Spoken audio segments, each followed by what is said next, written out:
And I'm going to go ahead and introduce Mike Maizels, who's going to be our moderator today. Mike is a polydisciplinary researcher working at the intersection of creativity, technology, and economics. So Mike, I'll go ahead and let you take it away. Take myself off mute. Thank you all so much for joining us. It's a real privilege of mine to be able to introduce some of my incredible designer, researcher, theorist colleagues at the MetaLab. This has been an unbelievably generous home for me to do some unusual thinking, and I'm just so happy to be moderating a panel to demonstrate some of the unusual thinking making that goes on at the MetaLab. And with that, Jeffrey, I'll turn it over to you in the anthology edition. Okay, well, yes, it's a pleasure to be part of this conversation. And before talking about MetaLab, I guess I wanted to say a couple of words about printed matter, because one of the principal areas of our activity has to do precisely with trying to think about the opportunities for remediation of venerable media communications channels, platforms like the medium of print. And in some of our, some of the experimentation that characterized the early life of MetaLab, which was initiated right at the beginning of 2011, in January of 2011, I think that a couple of visits to printed matter art fairs in New York and LA really captured my imagination, just seeing the kind of vitality, the energy that was flowing through those events, whether it was focused on collecting and curating corpora of really interesting expressions of print culture from earlier periods, or experimenting with contemporary modes that essentially interpret a medium like print, venerable as it is, with 5 centuries plus of history behind it, as a medium in evolution. And I think that really captures the spirit of a lot of the work that we do as well, bringing together often historical resources, scholarly databases, collections, archives, museological endeavors, and trying to animate them with a spirit of exploration, experimentation, play, and even risk-taking. And that risk-taking factor, I think, connects us on the one side. Certainly we have these connections to the scholarly community, which tends to be risk averse, but on the other side to creative practice. And it's really in that interstitial space that MetaLab, as a community of researchers, thinkers, and makers, operates. So I'm here basically not just to introduce the MetaLab as a whole, but also to talk a little bit about one of the publications that's a part of this wonderful partnership between printed matter and MetaLab, and that is the MetaLab Portfolio. So after a decade of activity that really crosses all kinds of formats, forms, supports, from the building of software platforms to the development of physical installations in everything from shipping containers to museum galleries, we came to a point in our own activity where we felt that it was really important to start documenting that practice, because many of these practice forms have a pretty high degree of ephemerality, some of them less, some of them more. And so what you see here on the screen is the table of contents of the portfolio book. I'll talk a little bit more about the portfolio book itself. It's inherently, like every portfolio, a work in progress. It's a kind of report from a specific moment close to the 10-year anniversary of MetaLab itself, where we attempted to gather, to organize, to, in a sense, curate, and to shape what is a practice that, as Margaret reminded us in her opening introduction, combines the notion of the idea foundry, a place that is really about ideas, the notion of a knowledge design laboratory, a place where this conjunction between knowledge forms and design practice is placed in a kind of conversation, even in collision sometimes.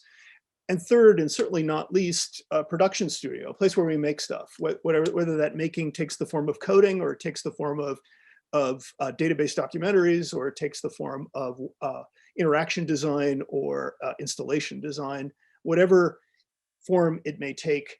That portfolio, which is a rather broad and encompassing portfolio of experimental practice, really takes on greater value when you can organize it and shape it into something that people who may not be able to follow you or who are freshly entering the conversation can at least see some documentation of that practice. So the portfolio publication, which Chelsea Q, who's also here to talk about another publication that is part of the partnership with Printed Matter, we'll talk about in a few minutes, really covers that full spectrum activity, from serving as an institutional catalyst within Harvard, particularly in conversation with the Harvard museums and libraries, to interacting with foundations like the Getty Foundation or the Knight Foundation. We've had projects that involve the Digital Public Library of America. So institutional catalysis at one end of the spectrum, at the other end of the spectrum, documenting the kinds of innovative publishing ventures, exhibition designs, the kinds of objects that we've created over the course of the history of the lab, a number of projects that are still, in a sense, in their early phases of development that haven't even been fully realized, involving environmental data and connections to living collections, like the collections of botanical gardens and parks. Really, that whole spectrum of activities is covered in some form or another in the portfolio. And the portfolio is just that. It's a portfolio. It's a publication that sums up. It doesn't capture every detail of every project. It gives people a sense of the larger set of endeavors that characterize our community. Each of these items has a kind of iconic language that frames the documentation that's provided.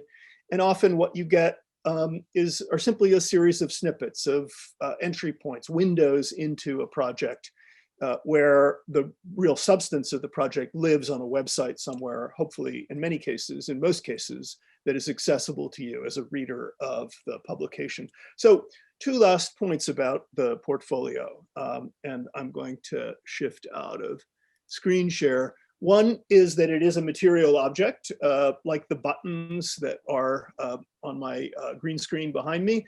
They're sitting also in the drawer of the desk that I'm sitting at. Building artifacts that try to create rich multi-channel entanglements between media is one, I think, of the key aspects of what I like to call knowledge design, and a phrase that is integrated into the kind of self-definition of MetaLAB itself, sort of thinking about where the value-added propositions lie and thinking about how a print artifact can complete, accompany, extend perhaps something that lives in a different medium, in a different location, in a different audience circle. Certainly the portfolio is part of that. The portfolio is simply a kind of anchor point in print. It's a sort of instant book, if you like. We'll probably republish it in expanded versions over the course of the next decade. But it serves as a kind of stable anchorage point for a whole series of other activities that spider web out into different media, different domains, into different institutions, into different sorts of networks and relays. And that's really the way I think I like to think about the work we do with print itself as a medium. That print is not about to disappear, as some futurologists circa 2000 would have been feverishly proclaiming, but print has never been a monolithic or a single medium. It's always been a medium in evolution. It's always been able to cover different kinds of time spectrums, different kinds of voices of authority or not, from playing cards to photocopies to instant books to traditional industrial type books. And exploring what print can do today that it could not do before, maybe even moving towards a vision of print not as the medium of record, but as a medium that has a kind of dynamicity to it, dynamism that makes it almost a live medium sometimes when it needs to be, and also the medium of record when it needs to be. It's expanding the compass of that sort of mode of inquiry that I think characterizes the spirit of the kind of work that we like to do. So I'm going to leave it at that, and happy in the discussion period to come back and to talk about some of the other chapters which I skipped over in this initial presentation. Amazing, Jeffrey. Thank you. And I think something that you just pinned for a split second about the sort of expandability of the portfolio set, to be reissued such as is needed, to me points to something interesting happening. Just you think about the history of the library as a construct, right? From something circular shaped, which Matthew was about to tell us a minute ago, to the furnace library at UPenn, where it can be extracted in a linear way to something that maybe we're elaborating here, where rather than linear growth, we have profusion, radiation, self-competition, all kinds of interesting sorts of collisions. So I guess with that, I want to turn this over to my good friend and colleague, Matthew, who is a historian of the book, historian of library, historian, and maker of future knowledge. Great, thank you, Mike. Thank you, Jeffrey, for discussing the portfolio so richly. And I think, teeing up this next knowledge object, this next artifact quite nicely, because indeed we have a deck of cards, a playable deck of cards, and this is about the extent of my card trick capacity right here. So you can see this is an actual deck of cards. The Library Beyond the Book card deck. I'm going to talk a little bit about where this particular remixable object was born in MetaLAB's practice, and how it might be useful to think with as well. So this artifact came out of work MetaLAB did very early on when I joined MetaLAB, late in 2011, the beginning of 2012. We were in the midst of a time when, the impact of digital culture on the book and on libraries was being felt particularly keenly and with a great deal of anxiety in popular discourse, right? And, Jeffrey and I had been engaged in thinking about, writing about, reflecting on what libraries have meant in different times and places and for different audiences and societies and communities for quite some time.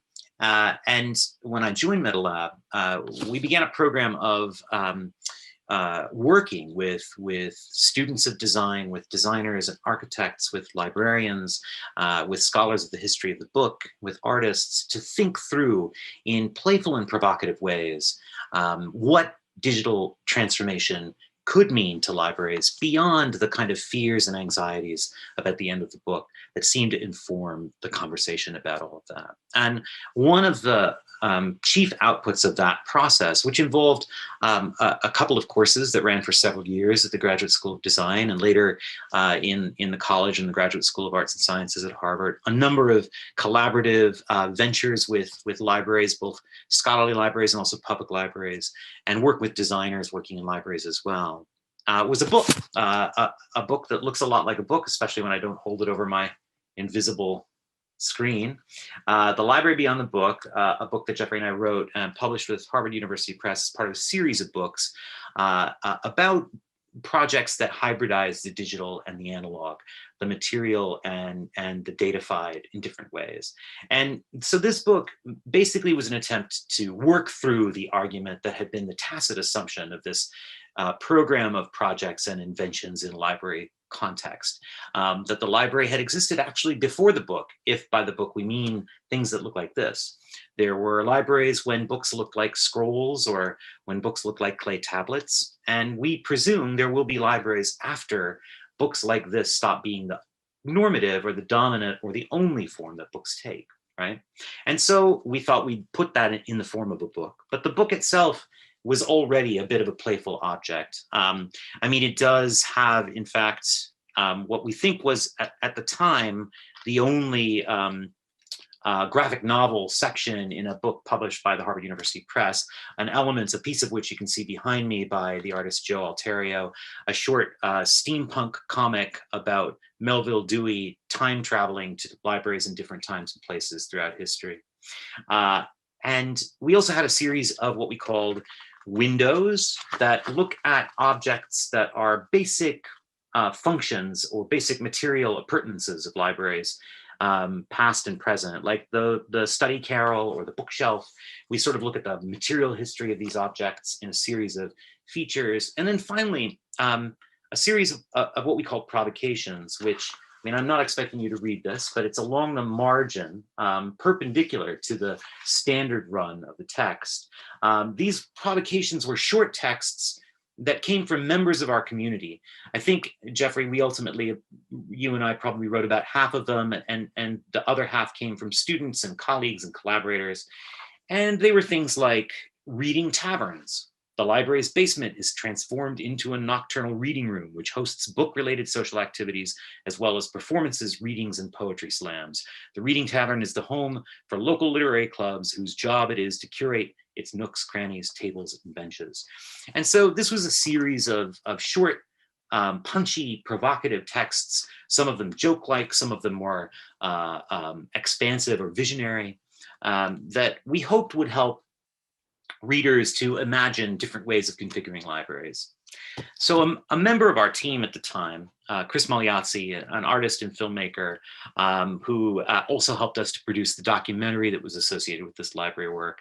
Well, he took this remix concept of the library seriously and designed a deck of playing cards using those provocations. I'm going to share my screen because I've got a digital version of this so that you can see what's going on with this card deck.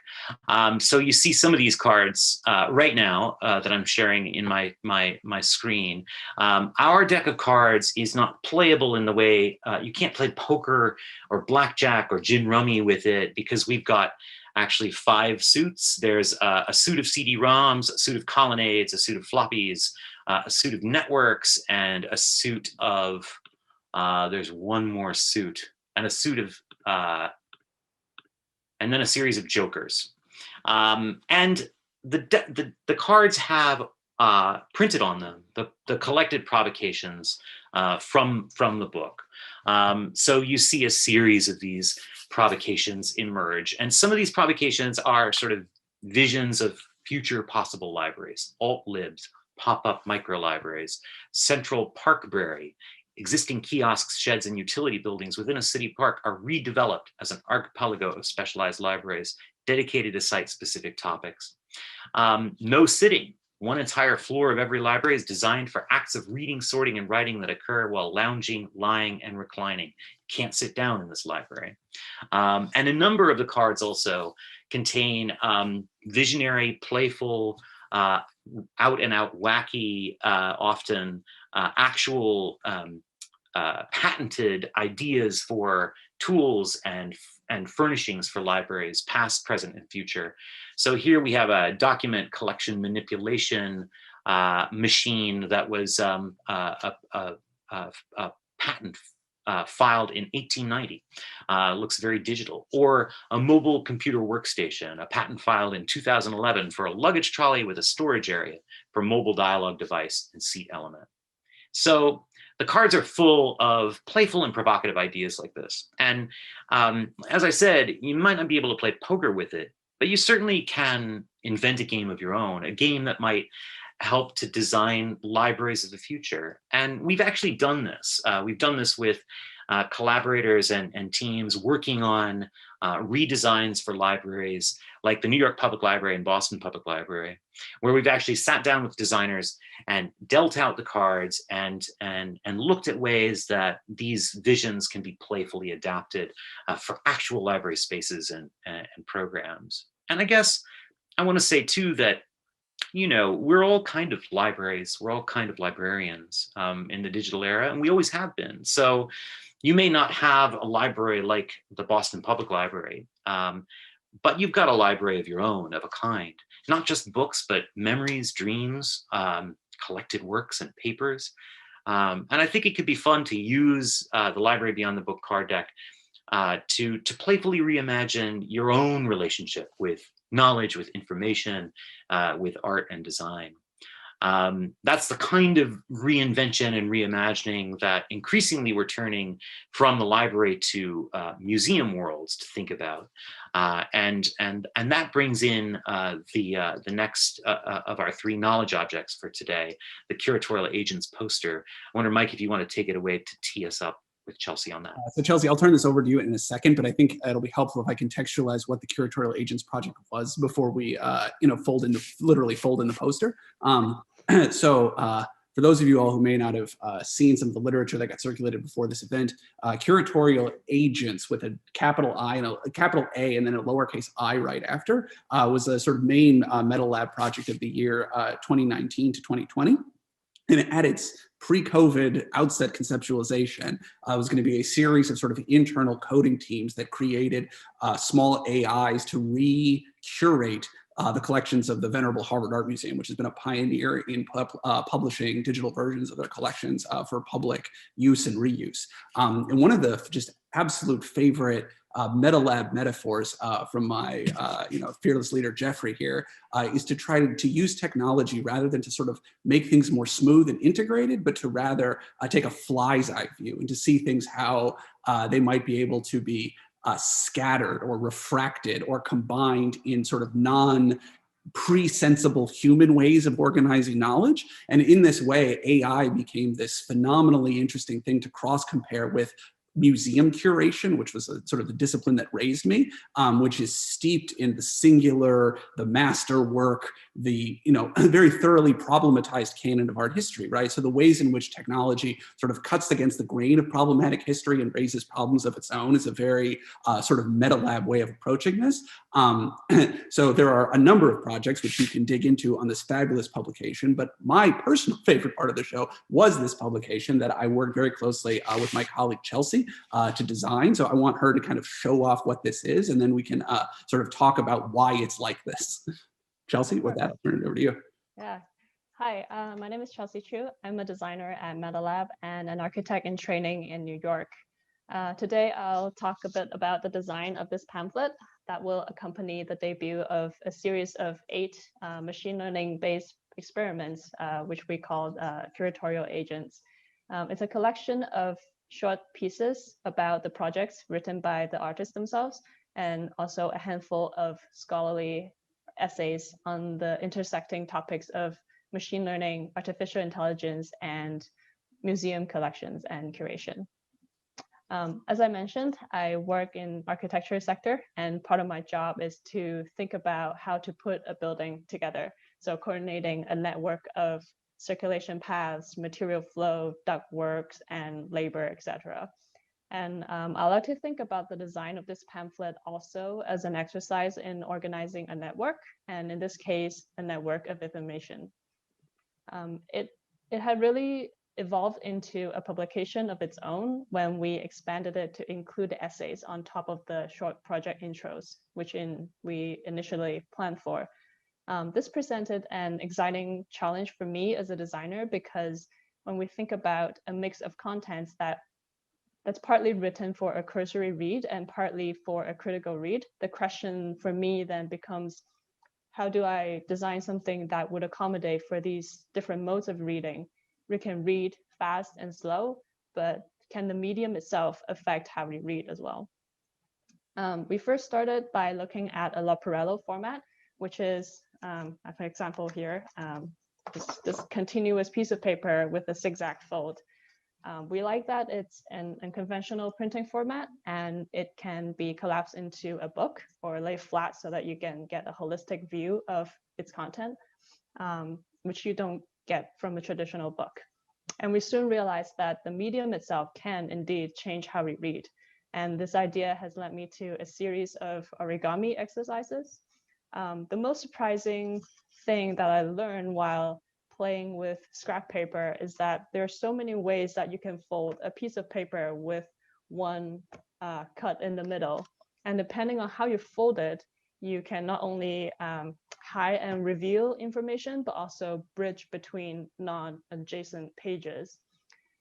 This has become the backbone of how this pamphlet will eventually take shape and how information is organized. And I can do a quick demo using this miniature model that I made. So for the essays that one might want to spend a little bit more time reading, there's a way that we can fold it so that you can flip through the pages like so, just like how you would read a traditional book, page by page, and just going through it in an orderly manner. And for the short project intros, which one may want to jump between articles, we have a more playful way to tackle it. let's think about it in a more abstract way for a bit. Let's say that we have two main ideas, so illustrated in two different colors. And where you see on the edges are like where they would be explained. So you can have it, you can read it in full, but you can also like abstract it and do a faster read. And let's say that these ideas will have sub-ideas that you want to read in conjunction of the main idea, in which you can see in blue, you can start to read idea A1 and idea A2. And the same goes for the second idea, which you can do the same for B1 and B2. So yeah, it's been a really fun exercise to just like start with kind of a conceptual model and then extend it to organize what we want to present in like a full format publication. I do have a short video to share. So just 1 second.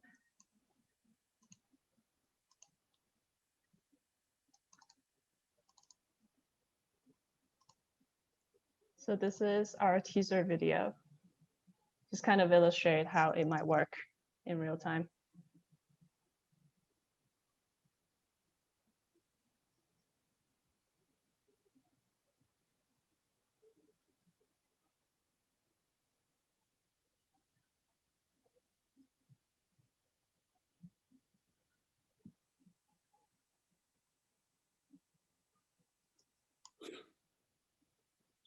That's incredible. Yeah, that's all for me. Thank Thank you.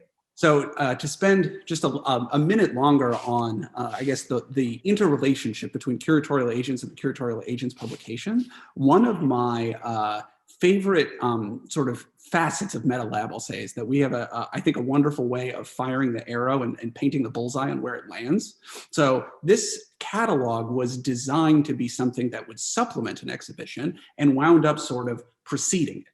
Because COVID happened, physical exhibitions the world over have been sort of scrambled. And this wound up sort of taking precedence as a physical thing over a museum exhibition that may or may not come in the future. And again, somebody who was raised in a sort of more traditional version of this way of doing business, it's a very bizarre kind of inversion. And I think there's something just extremely elegant about the way that the catalog works as a physical and conceptual hinge between something happening in the past, something happening in the future, inhabiting these dual modes between it's physical, like the museum objects of the venerable curatorial tradition, but it's combinatorial in a way that sort of figures it as a data object. You know, Matthew sort of alluded to the long material history of sort of, we'll call them pre-digital artifacts.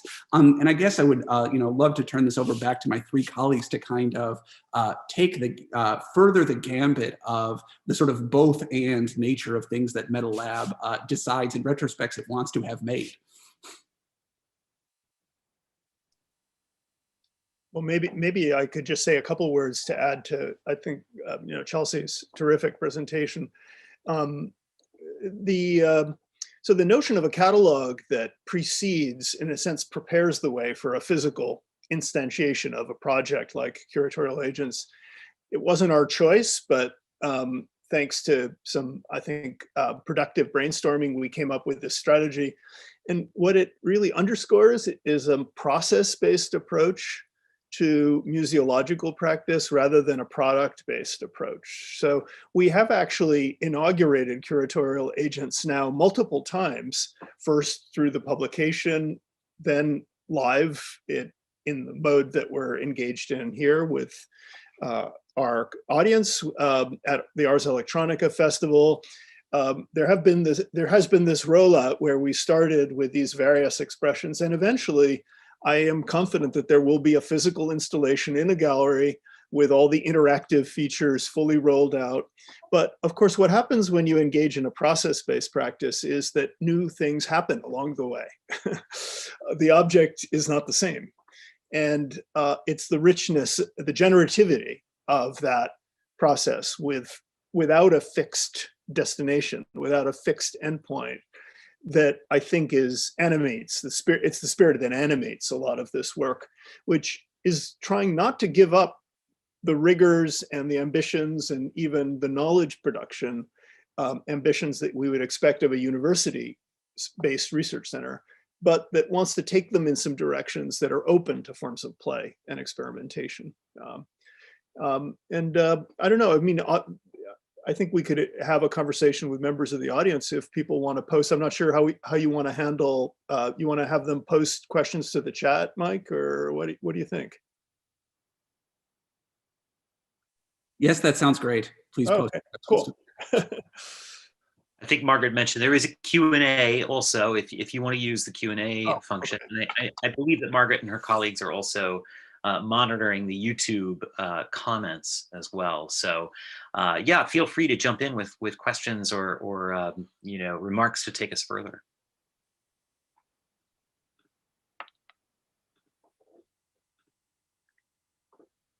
Meanwhile, I want to say, Chelsea, it's always just delightful to see you demonstrate so elegantly this you know, this form. I've been practicing with the poster, and I'm still not getting it folded down the way I want it to. But I realize that every iteration is correct, so I can't get it wrong. That's what's fun about it, right? You can play with it. Like, yeah. It's a very hands-on object. Yeah, it's very playable. And, you know, one of the hybrid elements, I mean, you know, this hybridity is something we can talk about further. The hybridity of the digital and the physical, but it's a hybridity that, you know, organizes itself along so many vectors that kind of tired dichotomy that often shapes our conversations really stops being very useful. I mean, something that I really loved doing in the portfolio, which Chelsea designed as well, you know, when we decided that we wanted to reflect on or represent some of MetaLab's websites, past websites, and our record of blogging on the website in particular, from 2011 forward, I mean, we realized that we had gone through several iterations of our website. We had back in like 2015, our WordPress site had been hacked and we lost most of it. What we ended up doing was scraping our own website from Internet Archive and actually just printing the HTML of those pages as a printed object in the back of our portfolio, with the tags and with the you know, with the styling and with the code, which also tells you things that you don't see in the browser, but tells you things about you know, that there's knowledge in those tags about time and about how coding has changed over time. So so that hybridity exists everywhere. So speaking of hybridity, we have an anonymously sourced question that asks about the to speculate about the possible preference for physical in the wake of the pandemic. And with that, I'll turn this over to the panelists.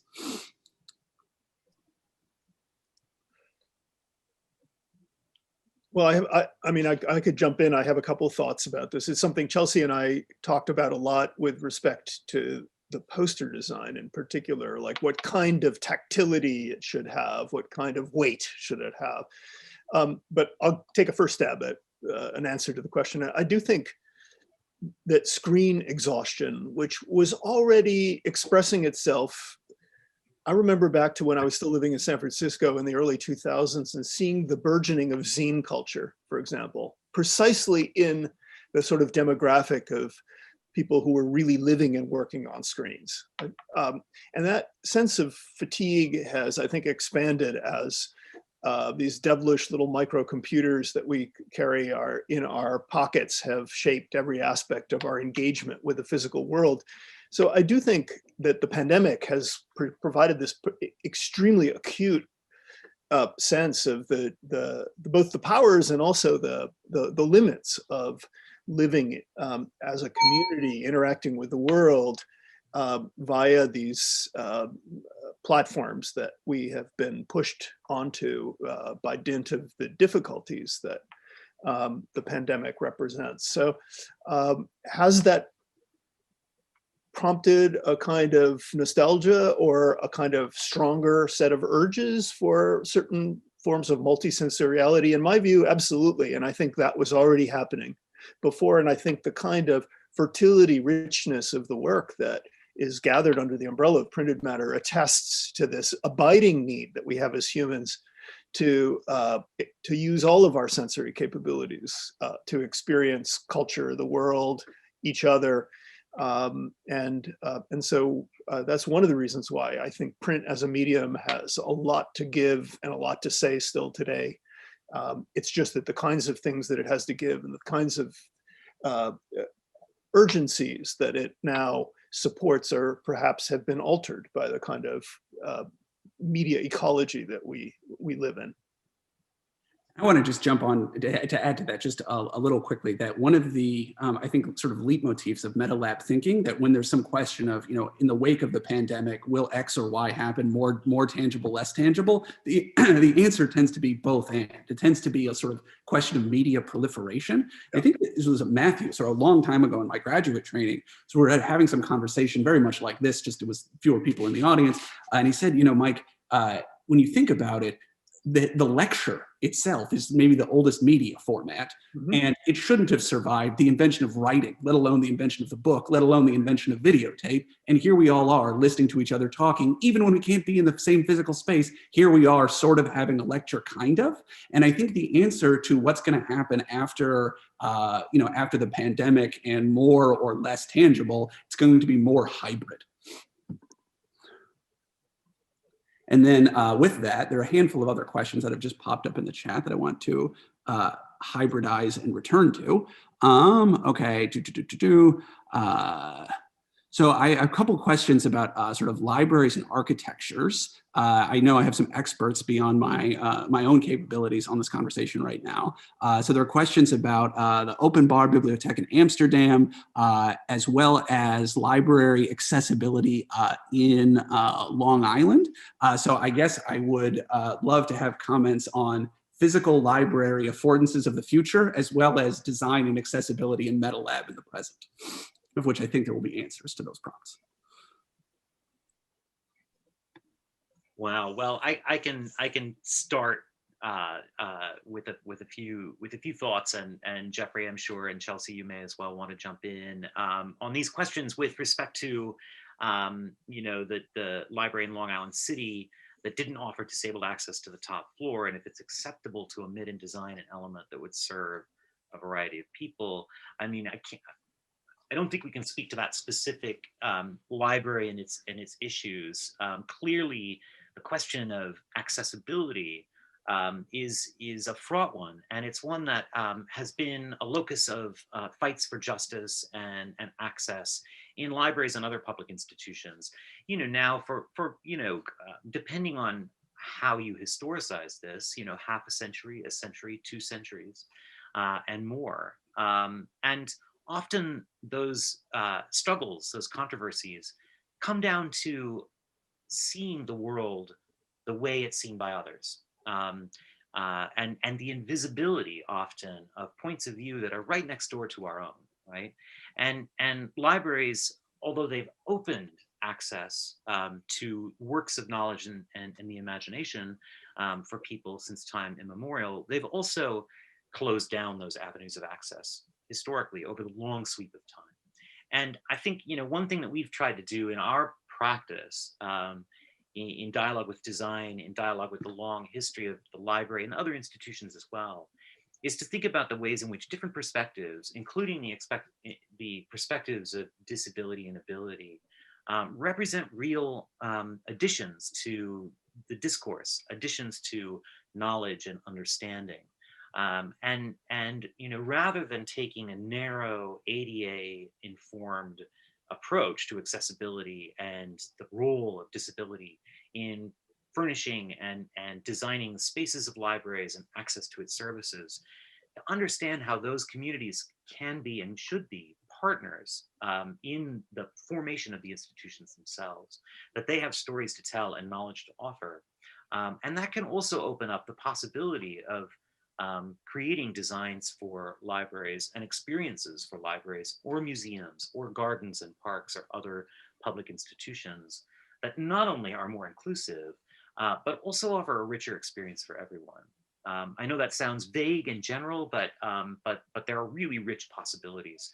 When you begin to think, instead of narrowly serving disability needs, although I would agree the top floor of a library ought to be accessible to everybody, just as all the other floors ought to be. But you want to bring people into the conversation, ultimately, I think.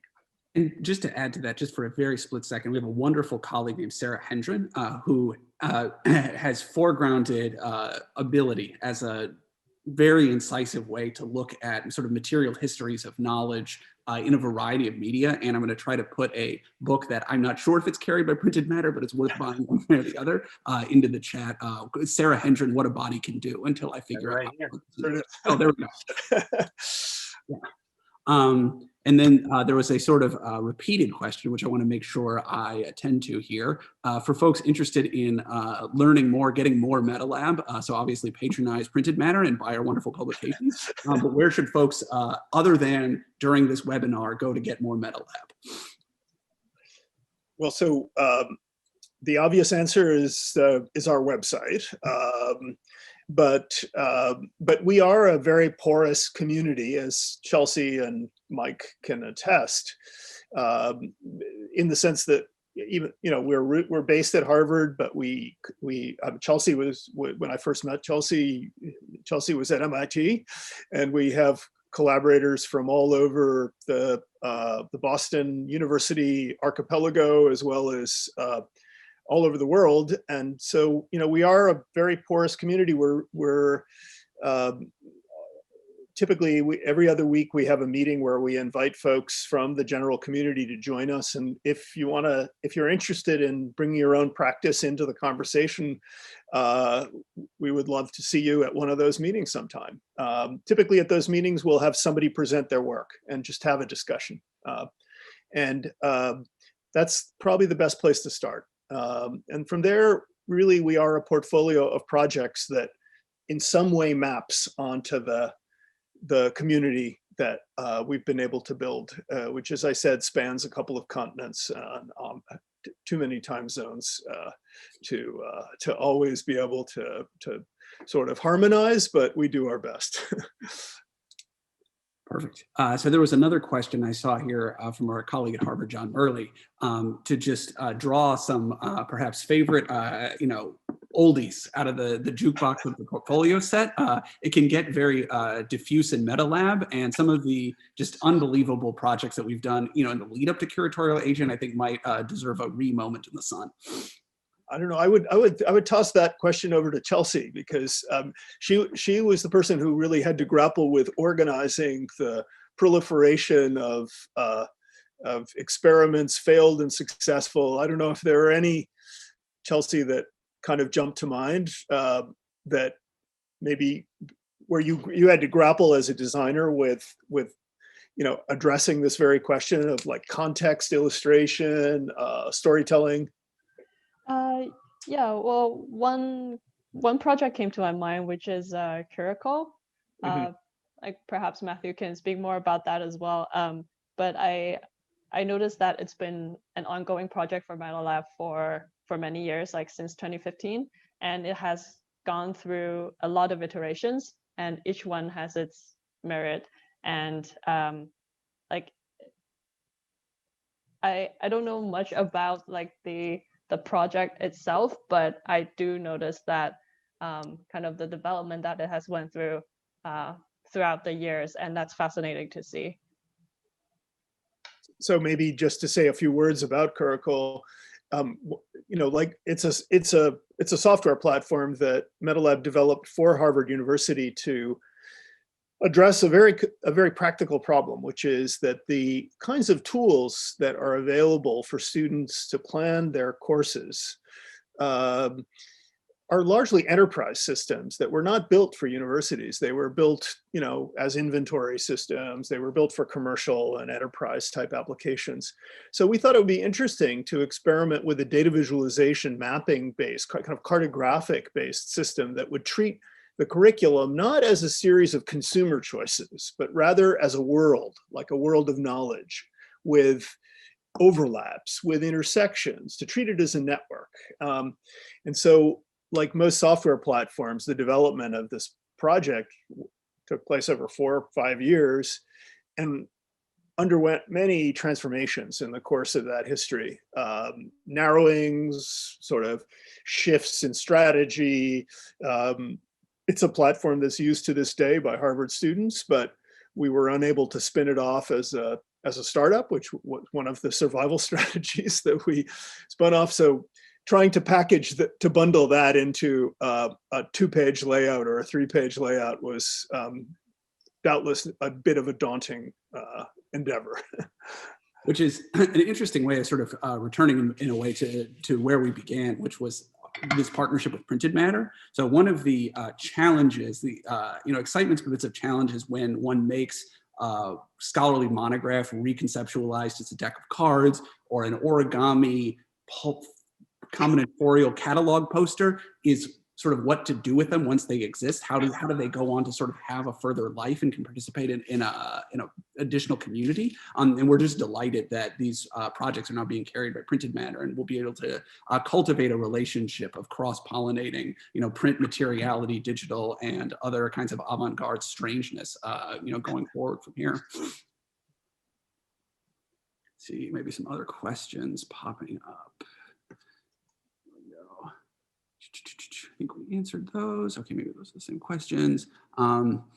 Yeah, we still have a handful of minutes left. Matthew, Jeffrey, are there sorts of favorite things from the recent past or things you're looking forward to in the sort of future arc of MetaLab? Love to hear more. Well, I guess the one thing I would say is that the partnership with Printed Matter is a great inducement to think to really double down on this commitment to the remediation of print as one channel among others that we're interested in imagining, whether it's for scholarly projects or it's projects that have a kind of playful or creative side as the main facade. So for me, this is an exciting occasion, and I'm looking forward to a future where maybe we'll have more to provide to our friends at Printed Matter. Yeah, Here. Yeah, I would just add that these projects are playful and provocative in the ways they often bring different elements of design, the digital and material forms together. But they're also playful, and that playfulness isn't just playful for its own sake. It also offers the opportunity for others to get involved. I saw one of the participants in the Q&A, Norma, mentioning that Chelsea's design for the poster is inspiring an idea for a passport art project. And I think, it excites us to think that these projects can inspire others to remix them or to create their own inventions and provocations, and that those can be put to broader and broader uses all the time, that they can be used to invite people into what often is a very, closed and sclerotic and esoteric set of conversations that happens in the university and in our institutions, our public cultural institutions.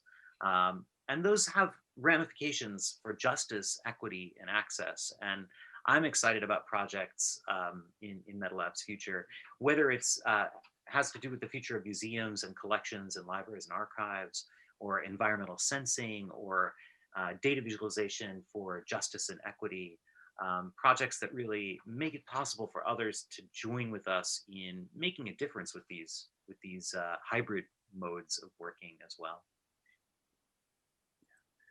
So, we've been circling around this topic, but I'll just sort of flag again that I think one of the sort of key motifs here is that this is sort of serious knowledge collection and serious knowledge production, but that works against the idea of sort of comprehensiveness, right? The portfolio book is never going to be completely done. And the use of these things is to have them make more things like themselves through, folks who are inspired to buy them, inspired to unfold some of the ideas in their own practice, inspired to try to get involved in things we have going up on in Cambridge, and just more and more proliferation is, as close as MetaLab gets to having an organizing principle, which is maybe not that close.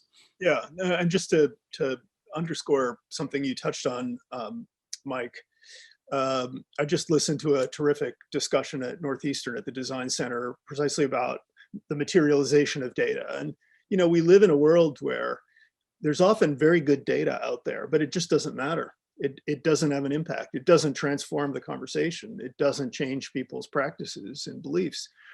So, one of the tasks in materializing things, and this was a topic that was touched upon repeatedly over the course of this discussion just earlier today, was the way in which stuff that we touch, stuff that lives in front of us, that we interact with in this kind of multisensorial way, often brings that very abstract, constructed world of data into a space where it can achieve an impact that's fundamentally different than the impact that a pie chart does, on a screen.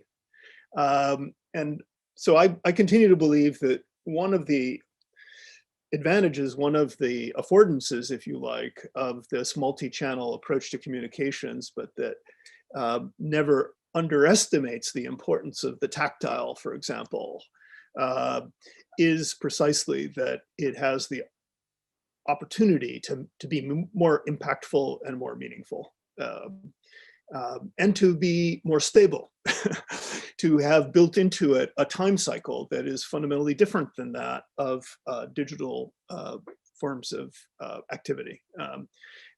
And that divergence is good. It isn't something that we necessarily need to fix the way that data engineers are in the library world are terrified of the deep storage problems of information. I understand their concern. On the other hand, I think multi-channeling can be a strategy, especially when it's done strategically with a sense of the particular value added that certain media bring, that opens up some really exciting horizons. So Peter asks a quick question, which I will try to address as well as conclude this conversation about research on the actual materials within the artifacts world and how it lives and reacts to the tactile information world. The answer to that is enthusiastically yes. There's sort of more information on specific projects available both on the MetaLAB website and through the wonderful portfolio book that is now available through Printed Matter. But to try to sort of tie off this conversation, again, I've learned so much from my colleague Matthew, longer ago, having a conversation, in this model and saying that this, the deep storage data versus the proliferate copying, this is not exactly a new problem. And that the clay tablets carve something in granite, that's approach one, make a lot of copies of it in Scriptoria, that's approach two, and there are room for both of the approaches, and the both and tends to be the logic of MetaLAB.